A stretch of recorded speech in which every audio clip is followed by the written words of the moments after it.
Au plus fort de l'activité, on arrive jusqu'à 12 000 têtes de bétail qui étaient présentes ici, des bœufs, des moutons et des veaux essentiellement.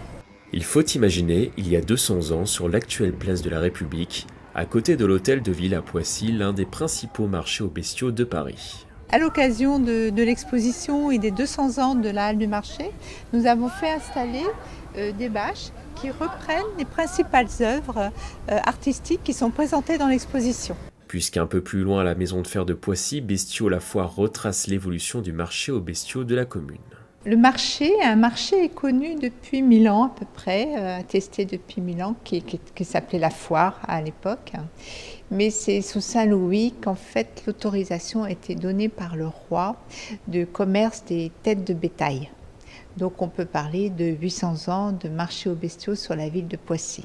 Après l'ouverture de la halle en 1822, le marché va tripler. Il va atteindre sa taille maximale en 1867 avec 2,5 hectares. Poissy se trouve en fait à la jonction en fait de plusieurs voies routières.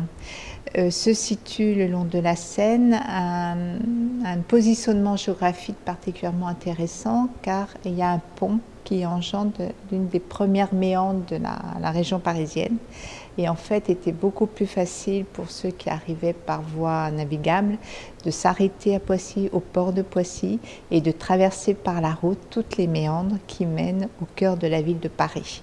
Dans cette exposition, des tableaux, des dessins, caricatures, mais aussi des plans d'archives municipales sont présentés, l'occasion de valoriser le patrimoine, l'histoire de la ville et sa toponymie. Cette carte qui date d'avant la Révolution, qui est l'occasion de voir comment tous les troupeaux arrivaient en fait par toutes les portes de la ville.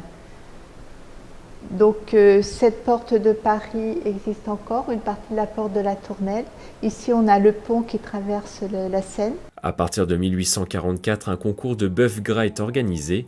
Il sera à l'origine du Salon de l'agriculture inauguré en 1964. L'exposition est visible jusqu'au 6 novembre.